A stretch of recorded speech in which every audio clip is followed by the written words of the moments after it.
Day 12 freedom and fruitfulness, விடுதலையும் பலனும். அதாவது நம்ம ரோமர் 6வது அதிகாரம் 22, 23வது வசனம் இன்றைக்கி நமக்கு கொடுக்கப்பட்டிருக்கு. இதில் பார்த்தீங்கன்னா, இப்பொழுது நீங்கள் பாவத்தினின்று விடுதலை ஆக்கப்பட்டு தேவனுக்கு அடிமைகளானதினால் பரிசுத்தமாகுதல் உங்களுக்கு கிடைக்கும் பலன், முடிவோ நித்திய ஜீவன்.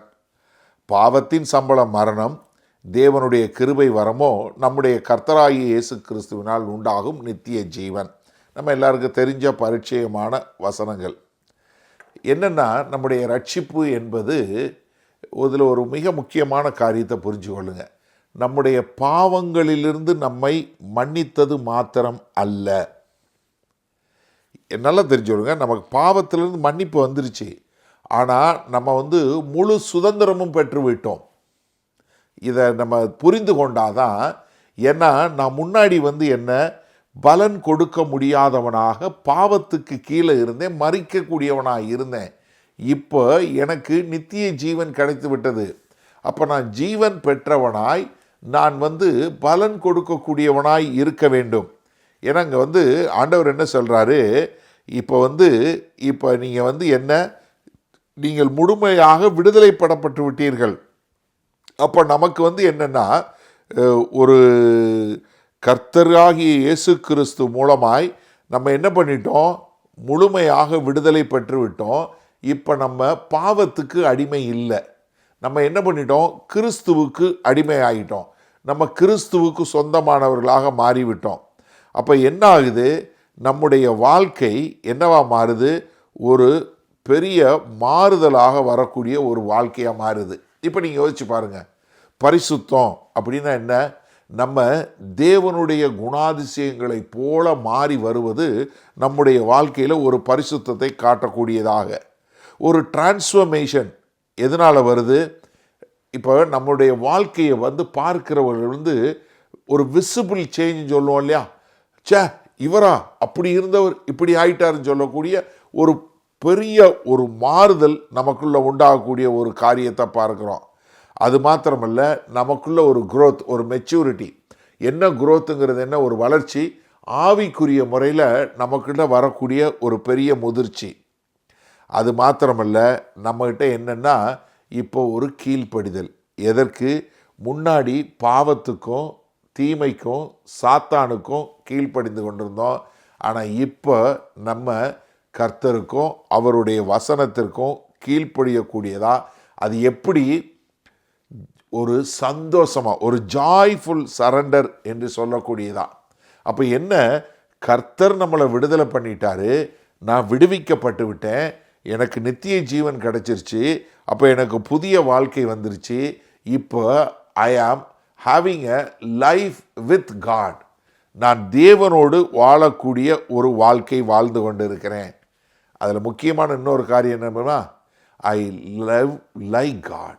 நான் தேவனை போல அவருடைய குணாதிசயத்தில் வாழ்ந்து கொண்டிருக்கிறேன். அது மாத்திரமல்ல, I am living my life in God's presence.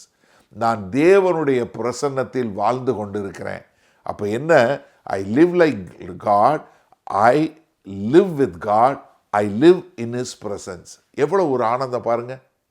ஏன்னா நமக்கு வரக்கூடிய ஒரு பெரிய மாறுதலுங்க, நமக்கு ஒரு நித்திய ஜீவனை கொடுக்கூடியது. அதனால் நம்ம வாழ்க்கை என்ன ஆகிறது, ஒரு ஃப்ரூட்ஃபுல்லாக நம்ம வாழ்க்கையை பார்க்கிறவர்கள், நம்மளோட இருக்கிறவங்களுக்கு என்ன, இந்த கனிகளை பார்த்து அவர்கள் சந்தோஷப்படக்கூடிய ஒரு காரியம். சரி, இதுக்கு என்ன ஒரு உதாரணம் அப்படின்னு நீங்கள் பார்க்க முடியும்னா, யோவான் 4வது அதிகாரத்தில் சமாரிய ஸ்திரியை குறித்து பார்க்குறோம். இந்த சமாரிய ஸ்திரீ மத்தியான வேளையில் தண்ணி எடுக்க வர்றாங்க. எதுக்காக? மீதி பேர் கண்ணில் படக்கூடாதுன்னு. அவங்களுக்கு ஏற்கனவே 5 புருஷங்க இருந்தாங்க. இப்போ 6வது ஆளோடு இருக்கிறாங்க.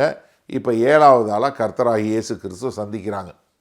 அப்போ ஆண்டவர் சொல்கிறாரு, நீ இந்த தண்ணி எடுக்க வந்திருக்கிற, ஆனால் நீ என்கிட்ட தண்ணி வாங்கி குடித்தேன்னா உனக்கு ஒரு காலும் தவிக்காது. என்ன, உனக்கு அந்த நித்திய வாழ்க்கையை நான் கொடுப்பேன் அப்படின்னு சொன்ன உடனே அந்த சகோதரி கர்த்தர் இவர்தான் புரிஞ்சு கொள்ளக்கூடிய ஒரு காரியம். இப்போ என்ன, அவங்க பாவத்திலேருந்து விடுதலை பெற்றாங்களா? சரி, இப்போ உடனே என்ன பண்ணுறாங்க, ஊருக்குள்ளே ஓடுறாங்க. ஊருக்குள்ளே ஓடி போய் என்ன செய்கிறாங்க, எல்லா ஜனங்களையும் கூப்பிட்டு, ஐயா நீங்கள் வந்து பாருங்க, இங்கே ஒருத்தர் வந்திருக்கிறாரு, அவர் நான் செய்த எல்லாவற்றையும் எனக்கு சொன்னார். இவங்க என்ன பெரிய கலெக்டர் வேலை பார்த்தாங்களா, இல்லை பெரிய நோபல் உமனா, இல்லை பெரிய வல்லமையான காரியம் செஞ்சாங்களா, நான் செஞ்சதெல்லாம் சொன்னாருன்னு சொல்கிறதுக்கு? இல்லையே, என் வாழ்க்கை இவ்வளவு மோசமாக இருந்தது, என்னுடைய வாழ்க்கையை பற்றி எல்லாம் சொன்னாருன்னு சொல்லக்கூடிய காரியம் தானே. சொன்னாங்களா? கேட்டு என்ன பண்ணாங்க, மொத்த ஊரும் வந்து இயேசு கிறிஸ்துவை வந்து கேட்குறாங்க. இப்போ என்ன, அந்த சகோதரியினுடைய வார்த்தையின் நிமித்தம் சமாரியா பட்டணமே வந்து கர்த்தரிடம் வந்து கர்த்தர் மேல் விசுவாசம் வைக்கக்கூடியது. இப்போ யோசிச்சு பாருங்க, எவ்வளோ பெரிய ஒரு ஃப்ரூட்ஃபுல்னஸ், எவ்வளோ பெரிய ஒரு பலன் கொடுக்கக்கூடிய ஒரு வாழ்க்கை. இன்றைக்கு அநேக கிறிஸ்தவர்கள் ரட்சிக்கப்பட்டவன் சொல்லி சொல்கிறாங்க, அவர்கள் ரட்சிப்பினுடைய அனுபவத்தை உணர்ந்தவங்களாக இருக்கிறாங்க, ஆனால் அவர்கள் கனி கொடுக்கிறவர்களாய் இல்லை, பலன் கொடுக்கிறவர்களாய் இல்லை. சிந்திச்சு பாருங்க, நீங்கள் ரட்சிக்கப்பட்டீங்க, ரட்சிக்கப்பட்டதனுடைய நோக்கம் இருக்கு இல்லையா? என்னத்துக்காக ரட்சிக்கப்பட்டோம்? எதுக்காக உங்களுக்கு பாவத்திலிருந்து ஒரு பெரிய விடுதலையை கொடுத்தாரு? நாமும் கனி கொடுக்கிறவர்களாய் இருக்க வேண்டும் என்பதற்காகத்தானே. அப்போ அப்படி கனி கொடுக்கக்கூடிய மக்களாக இருக்கணும்னா நம்ம என்ன செய்யணும்? நம்ம எப்படிப்பட்ட ஒரு வாழ்க்கை வாழ வேண்டும்? ஒரு உதாரணம் சொல்கிறேன். நம்ம லாட்வியன் சர்ச்சு இங்கே வாரிங்டனில் ஒரு சகோதரன் இருக்கிறார். அவர் வந்து கிட்டத்தட்ட ஒரு 14 வருடங்கள் வந்து அவர் போதை பொருளுக்கு அடிமை, ட்ரக் அடிக்ட். அப்போ அவர் வந்து அந்த சர்ச்சில் உள்ள ஒரு பெண்ணை சைட் அடிச்சிருக்கிறாரு. அவன் அந்த பெண்ணுகிட்ட வந்து பேசும்போது அந்த சகோதரி சொல்லியிருக்காங்க, எங்கள் பாஸ்டர் வர்றாரு, நீ வா அப்படின்னு சொல்லி கூப்பிட்டவுடனே இவர் வேகமாக வந்துட்டார், சர்ச்சுக்கு வந்துட்டார். 17 வயசுலேருந்து 14 வருஷங்களாக போதை மருந்துக்கு அடிமையானவர் வர்றார். ஒன்றுமே இல்லைங்க, நான் எல்லாருக்கும் ஜெபம் பண்ணுற மாதிரி தான் அவருக்கும் ஜெபம் பண்ணேன்.